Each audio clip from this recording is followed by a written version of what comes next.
Well, the cyber attacks on Medibank and Optus highlighted for many Australians the risk we now have in terms of cyber attacks and how much it could hurt our economy. The government has reacted. There's a cyber roundtable today and a pledge already to make significant changes around giving more power for the government to be able to intervene. Joining me live now is Home Affairs and Security Minister Clare O'Neil. Thanks very much for your time, Minister. Just on the big change you're talking about to define critical infrastructure, what changes here and what difference could this make? Well, Tom, you mentioned Medibank and Optus in your opening there, and we learned something very important in those two incidents, and that is that the legal framework that was set up to help government manage cyber incidents in Australia is broken. Those laws were completely useless to me and the government when it came to managing Optus and Medibank. And we do need to have a think about how we can make them more useful to us. This is a threat that is huge, it's relentless and it's growing, and we know that we are going to have to step up as a government and as a community to do more about this problem. The Prime Minister is making some pretty important announcements today to do with the coordination of this across government, so we're moving really quickly on this, but there's a lot of work underway and a lot to go. And so that actual definition, what's it likely to include? I mean, how broad would it be? Is it basically any company that stores customer data that could be sensitive? Could that be considered critical infrastructure? No, Tom, that's not really the discussion the government's in at the moment. So the big picture is we're having a big look at the laws that assist the government in managing cyber incidents and cyber defences more generally. There's a lot of issues in our region that are going to require us to build our cyber defences beyond what they are today, and we do need to make sure that our laws are fit for purpose. The real issue with the laws that help us deal with cyber incidents at the moment is that they have a really narrow definition of what a cyber attack is. What they say is they give the government special powers to manage cyber incidents only during the technical event of the cyber attack. And you and your viewers who watch these incidents closely will know that the technical event in a cyber attack is often over really quickly. What really matters is the consequence management that occurs afterwards. So if you think about Optus and Medibank, it's about identity protection for Australians. It's about restoring them with their licences. It's about making sure that we're protecting them from getting their health information shared online. So we're really looking today at how we make those laws most helpful and most applicable, because we know that this threat is very serious today, but as we look out to 2030, it's going to get bigger and more difficult to manage. Right, so being able to get that access by law, was there any issue with getting that access with these laws not in place with either Optus or Medibank? Absolutely, Tom. So what we found with Optus and Medibank, I literally sat down with these laws in the days after those events as we tried to work with Optus and Medibank to correct the damage that had been done to Australians, looked through these laws and found that they were absolutely bloody useless in helping me deal with the exact situation that the former government had designed them for. So there is a real problem with how these laws work today. They provide government only special powers to deal with technical events, when a cybersecurity event and incident is much broader than that. So that's one of the things that's under discussion today, but I'm saying actual Tom, access. but there's a lot else on the table here. I understand those laws, but I'm just talking about actual access. Did Medibank and Optus say, well, you don't have the legal authority, therefore you can't get access? It was more that there was a long discussion with both those companies about how we would be working with them to help take threat information, share it with other people in the economy who might find it useful. And if we had better laws at our disposal, then things would have been a little bit easier to manage. Now, we were able to get around the fact that the laws weren't working in those two particular instances. But what we've got to think about is the future here, Tom.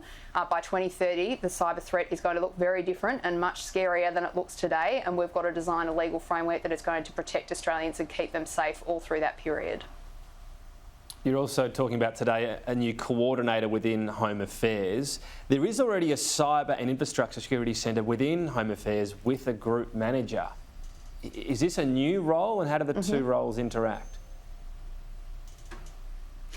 So it is a new role, Tom. So one of the things that's been really clear about cybersecurity in this country is that when we came to office, we inherited an absolute mess.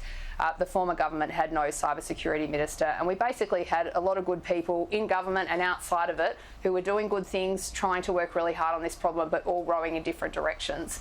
And what's been lacking this whole time is strong political leadership that the Prime Minister is now showing on this matter, but also coordination within government and outside of it. So what we know is that we are only going to defeat this threat if the nation, the government and everyone in between works together and tries to help prioritise and give strategy to the work that's being done on cybersecurity.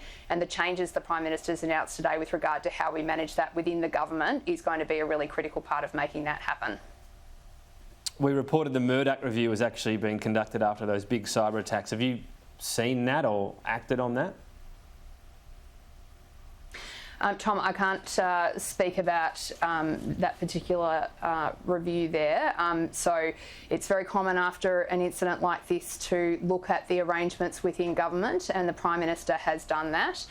One of the clear takeaways that we've received feedback from industry, business and all the people that we work with on cybersecurity is that those arrangements weren't fit for purpose, that there were many points of entry into government, and that we needed to make sure that we were better coordinated in how cyber attacks were being managed. The reason that I say that, Tom, is because we know that we can't reduce our cyber risk as a nation to zero, and no one should, be fooling any Australian about that. Cyber threats will continue to grow, and what we need to make sure is that incident response, both within companies or organisations where this is occurring, but also within government, is practiced and fluid and seamless so that we can help get back up off the mat very quickly when cyber incidents do occur. And the arrangements that the Prime Minister has put in place are going to make sure that we're able to do that. Okay, but there was the Murdoch review and the Falk review as well. Were they the same thing? Did they overlap? How did they differ?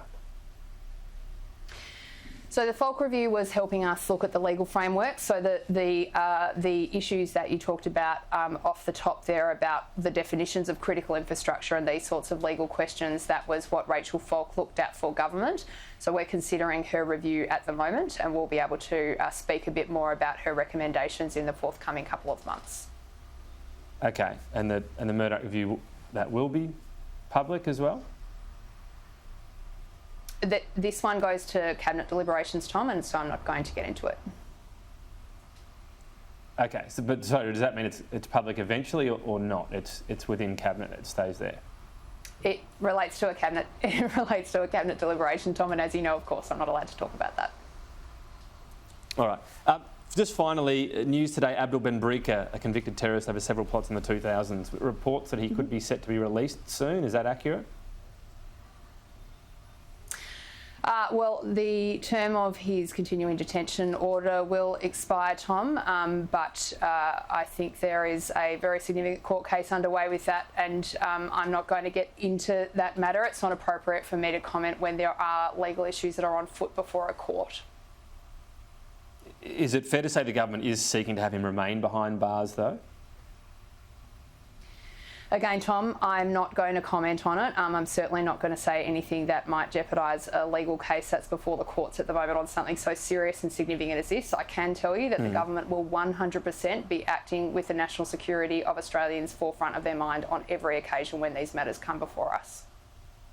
The other report was this terror risk assessment tool known as the VERA has had its accuracy questioned in a private report that has now been released to his lawyers. Is that accurate? Look, Tom, again, sorry to continue to just say it, but there is a court case on foot at the moment that relates to someone who is a convicted terrorist, and I'm not going to get into the detail of that court case and in any way jeopardise the public's interest here.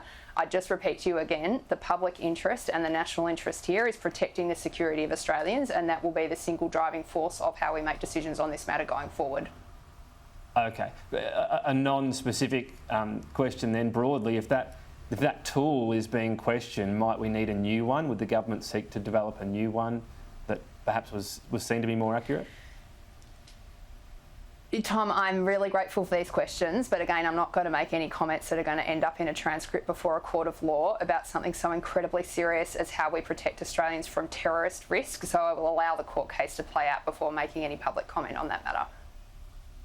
Minister Clare O'Neil, thanks for your time today. Good to talk, Tom. Thanks so much.